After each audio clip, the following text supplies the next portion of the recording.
Hello and welcome to Crumbs Doilies HQ, and today I'm going to show you how to make flumps. What are flumps? They're these. I forgot already how to say the long thing. They are soft, pillowy, pastel-coloured, twisted ropes of marshmallow. Nailed it.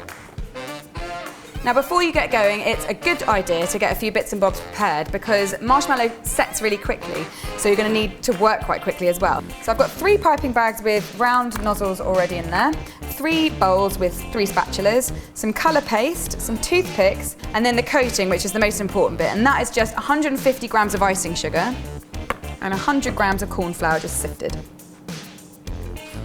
But we don't need any of this stuff just yet, so I'm going to put it to one side, clear the decks and get on with the next bit. Now the next bit to do is to bloom the gelatin, and that means just dissolving your gelatin in some cold water and letting it soften. And I have 24 grams of powdered gelatin here. I'm just going to sprinkle that over 120 millilitres of cold water. And then just give that a little stir, and then that just needs to sit for 5 minutes just to absorb and do its thing. The next thing to do is to make your sugar syrup. So I've got a small pan here and I'm going to put 150 grams of caster sugar, and I'm going to add 90 grams of liquid glucose, and this is an invert sugar syrup, and this will just help stop the sugar from crystallising. You can use corn syrup, you can even use golden syrup or honey, but the golden syrup and honey will give it a much, much sweeter flavour. And I'm also going to add 60 millilitres of water. And I'm going to set that over a medium-low heat, and what I'm going to be getting it to is 116 degrees, and it's really important not to take it any further than that because what you'll end up with is like chewing gum marshmallows, which is really horrible to eat and to work with.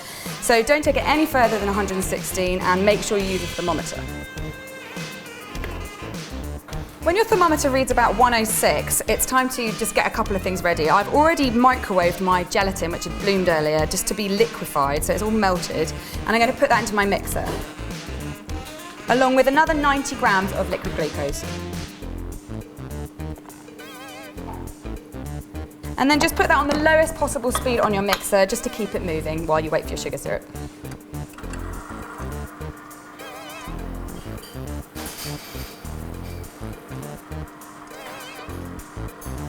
Right, that's 116, and now I need to pour it into my gelatin and liquid glucose in a similar way to how I make Italian meringue. And if you want to know how to make that, then please click on the link that's on the screen now.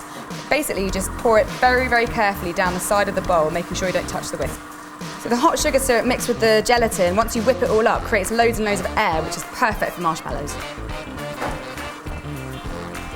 And that's all my sugar syrup in, so now I just need to turn my mixer up to a medium speed and set my timer for 5 minutes.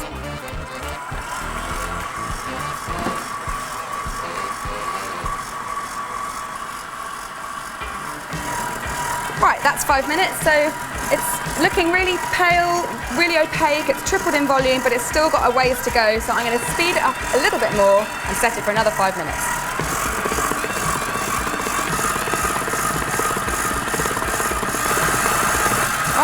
That's another 5 minutes. This is a good point at which to add flavour. And I'm going to just add 2 teaspoons of vanilla extract. You can use any kind of flavour extract that you want.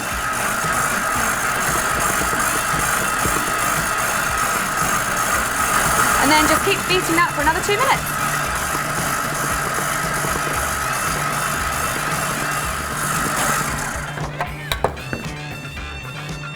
So my marshmallow is ready, and the consistency is similar to meringue but with a bit more kind of elasticity.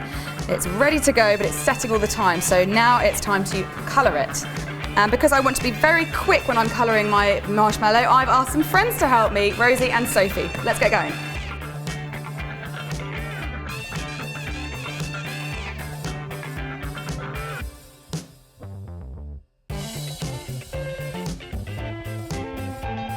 And once your colour is evenly distributed, pop your mixture into a piping bag.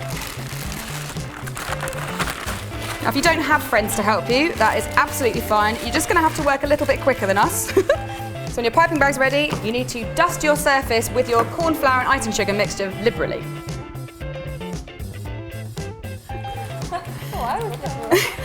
And now it's time to pipe your ropes, and you need to apply a nice even pressure and make sure your ropes are all the same length.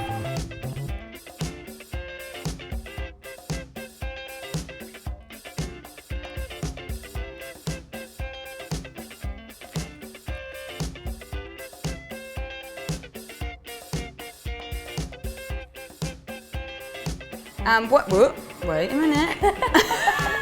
Wait for further instructions. Once you've popped all your ropes out, you just need to give them a light dusting of your cornflour coating.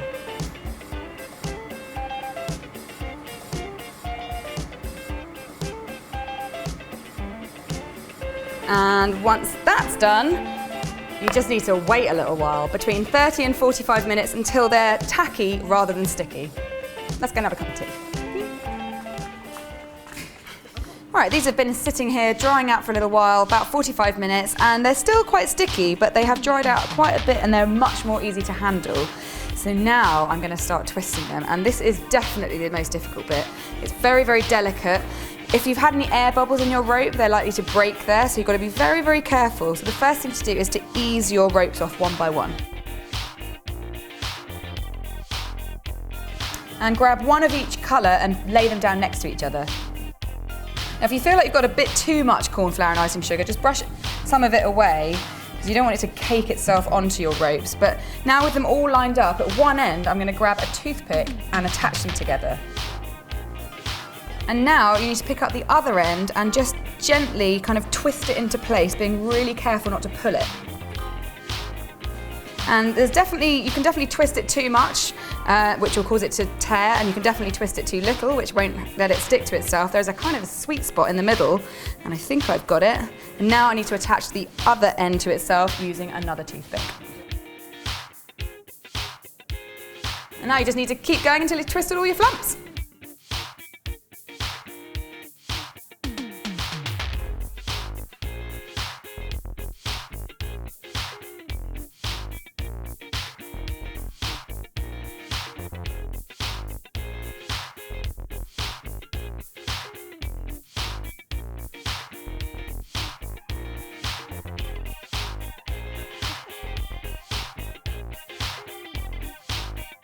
Right, that's all my flumps twisted up, and I think they look pretty cool, but they are in danger of unravelling if you try and eat them now. So ideally what you do is leave them for 24 hours. I normally transfer them to a baking sheet that I've just dusted with my coating, and just, unfortunately, be patient.